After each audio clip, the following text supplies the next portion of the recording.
Hello. Hi. Hi. So this is indeed the first time that you two meet? Yeah, it is. Yeah, I think we met an hour ago. An hour ago, yeah. And what have you been talking about in the past hour since meeting? Everything about this story. We've been talking a lot on the phone as well, and it's been really nice because it's hard to understand like how we can get into this situation.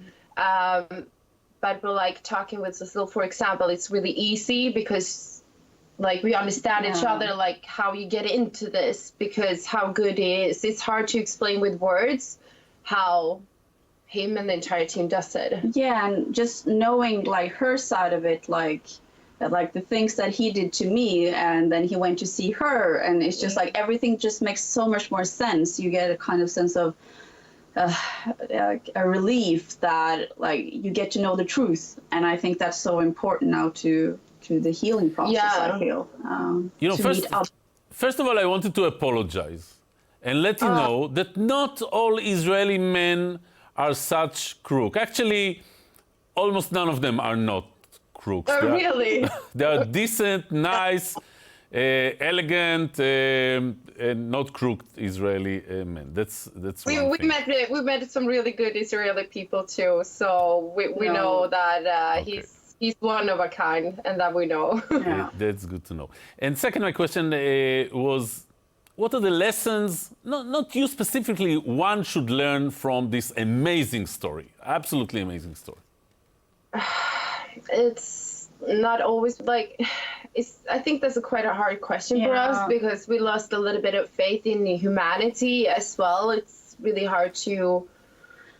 I think it's like I was able in a way, like when I was trying to heal, to excuse him as a person, because I think that he has to have some issues with himself, but when he has all these other people around him, enabling him, helping him to conduct this, then you get a bit of a, like, how many people can turn their backs on proper values and kindness to just try to live a life that's not true, you know?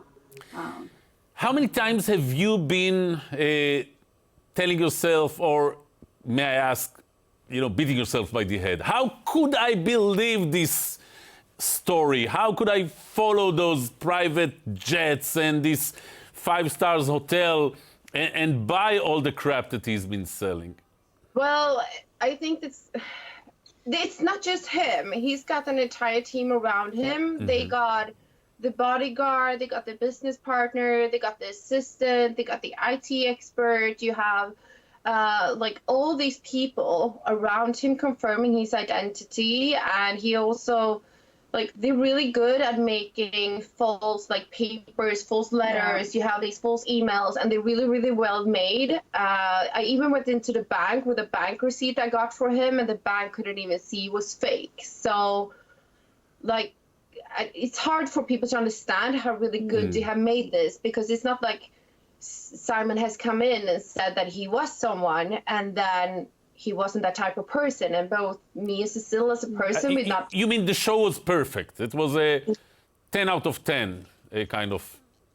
Yeah. It's like a crazy immersive theater going around you, and you're the main character that they have decided that they're gonna, okay, now it's Cecilia's time. We need to like play her into this kind of situation to make her scared or make her fear, and then it's a lot more to the story than that has come out, and I think that's important to note as well. Yeah. Can you sum up the fortune that you've been putting in this crook, and what are the options to get the money back?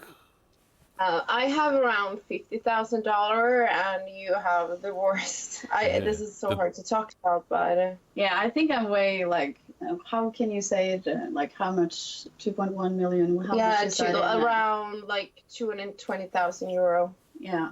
Wow. Yeah, so it's a lot. And it all went down by the drain, right? Yeah, like for me, I could see what he spent the money on. So for me, in a way, it made sense because he spent it on what he said he needed it to spend it on. Like, I was not part of what he spent the money on. I was in London working while he was traveling around. It's a lot of money. Most of the money is the same with my money that he spent as well. It's a lot of flight tickets because this guy is moving. He normally never stays more than 2 days in the same place. So, and he spends a lot of money on flight tickets and a lot of money on very expensive hotels. Yeah, very expensive hotels. So where are we at? What are the chances we'll see him locked up in either Israeli jail or any European jail? I hope today. I hope in an hour. Today? I mean, but what, there's something going on that we don't know? There is things going on, but the police are not even telling us the full story all the time either. Uh-huh. Yeah. So there are things going. I tried to get him arrested in Munich the 2nd of February. But then something happened wrong. They couldn't find the international arrest warrant, but I think that is sorted now, what I have heard, not 100% confirmed, but so I have really high hopes, but it's not only him. Like, we want to see all of them, the entire team there, all the assistant, the girl who's been the bank, and also his IT expert and his business partner. It's not only him, because everyone is a part of it. This is not only him. Unbelievable. Thank you so much for joining us. And Thank you. be careful with Tinder, you know?